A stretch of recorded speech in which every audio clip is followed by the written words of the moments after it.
Good morning, traders. It's Thursday, the 24th of September, 2015. It's 8 a.m. Chicago time. Derivatives trading involves substantial risk of loss and is not suitable for all investors. Past performance is not indicative of future results. Looks like the Stage 5 website is the hosting service is experiencing an issue. Um, so if you're watching this, you're already here. If you can tell your friends to go directly to the YouTube link that I posted, that would help out. Looking at the overnight news, key news, Norway cuts rates. That was unexpected. Norway ended up cutting 25 basis points to 0.75%. There are reports that BMW diesel engines also exceed emission limits significantly. Apparently, VW or the auto industry has some very strong has done some very strong lobbying in Europe because in Europe the emissions tests for diesel engines are done on a downhill slope, um, and then the emissions are reduced by 4% just across the board. Very odd policy. Might as well just leave the engine off and just roll the car down a hill and call it good. No emissions at all. But reports are that BMW is also exceeding emission limits, so its stock is taking a pretty decent hit. Auto stocks have already um, responded uh, responded to the VW issue. This affects us only because these automakers are a big part of the indices that we trade. German transportation minister says VW has admitted manipulation took place in Europe. There will also be random testing on emissions from vehicles made by other car makers. German IFO business climate headline comes in higher. The Nikkei opened back up today after 3 days of being closed, with bear sentiment overwhelming the trade. Traders there catching up. Fed's Lockhart yesterday, if you're around during the comments, says there's a concern. It's a concern if market pricing's out of line with the Fed, watching if market volatility spills over to the economy. China's growth slowing, but is still respectable pace. Some may be exaggerating the severity of the China slowdown, the effect of the exaggerating the effect of the severity of China's slowdown. The market didn't take that too well, and we saw the market tumble yesterday from 1938.75 in the S&P to 1920.75, 18 points in one go, over probably an hour period. Very difficult trade yesterday if you were in the market, in my opinion.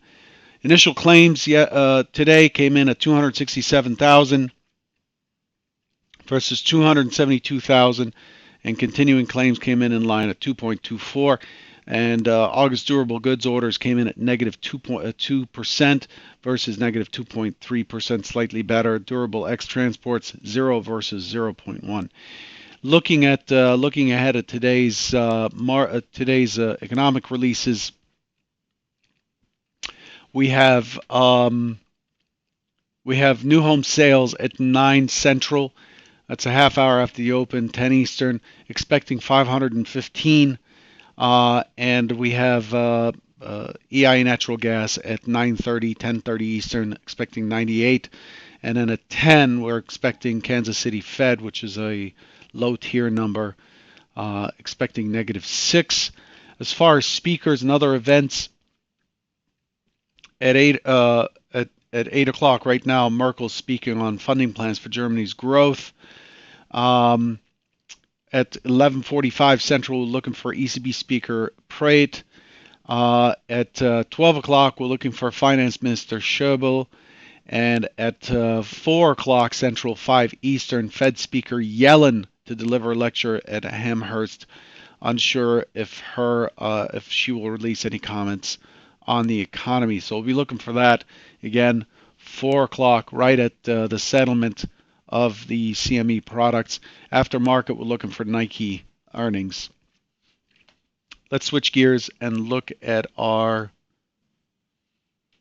market, look at our charts and see what was expected. As always, we always want to start our review of the day with what was expected yesterday versus um, versus what we actually got. There's generally a lesson in it.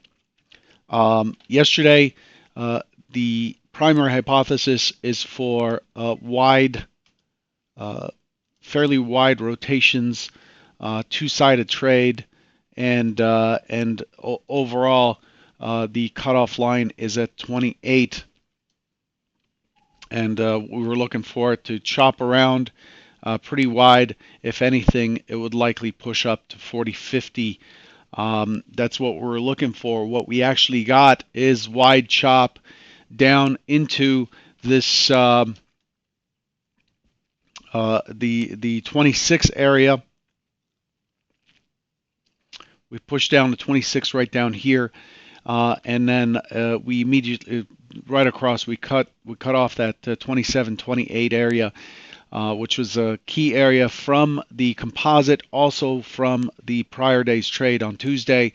As I said yesterday, the buyers need to defend this area and sellers need to take this area back. If they take it back, then we're looking for this 23 to be tested and then potentially new lows on the day. But overall, the market looks exhausted. It's imbalanced and has a hard time maintaining either side. And that theme continued even though we got our wide rotations and we ended up pushing towards that 40.50. We missed the 40.50 by 5 ticks, or actually 7 ticks, and then Lockhart apparently it's Lockhart's comments that caused a pretty good tumble here. And then the market looked like it was likely to just completely push through that 17 low and start heading towards that big target from 2 days ago that I had mentioned, which was the 13 quarter 1250. But instead, it just chopped up and once across the mid here back into the opening swing. This is the opening swing low, opening swing high. Once it crossed in and into the opening swing, we expected the opening swing high to be taken, and then it just chopped around and it just sat down here for the rest of the session. Again, fairly poor. I mean, it's just completely imbalanced. Look at this. This area here was pretty brutal. If you anticipated a break, the expectation on the break lower here is for a pullback and then for lower lows. But what it did is just seesaw all the way back through. Tough trade, at least for my approach. And it's just, it's just a one day. It's not. It doesn't define who we are as traders, but it's definitely not fun to be in the middle of. It's hard to anticipate that sort of trade. Anyway, so you can see here we got 3 ticks within the 39.50 MCV POC, 40.50, pretty close to the 40.50 before it failed, and we have a 2-day balance. Once we have 2 days of balance, we throw up this composite to see where the controlling point of control is, and it's very clearly 1923 still. So 1923 remains key in play. The market's trading down here right now. It is in a gap zone. It is trading up against our key target of 1912, which was brought up on Monday, last Friday, Thursday, and we're here now. And the market's performing as expected in the longer term, but overall this morning I'm expecting it to we're in this ACHVN zone down here. Let me scroll down a little bit. We're in this next high volume node. The expectation here is for the market to become responsive back up into that 2-day range. I expect it to get responsive and to chop around and walk itself back towards that 1923 this morning. Not seeing a strong catalyst for continued trading. The overnight session, what clues does it give us? The overnight session was dominated by bears right after the the IFO release, it just seemed to really find sellers, and that's mostly on the auto news. This is the IFO release right here from Germany. So overall, the overnight profile showing us two distributions, very high kurtosis, meaning kurtosis is a description of how high the population in a statistical study is, and it measures the energy.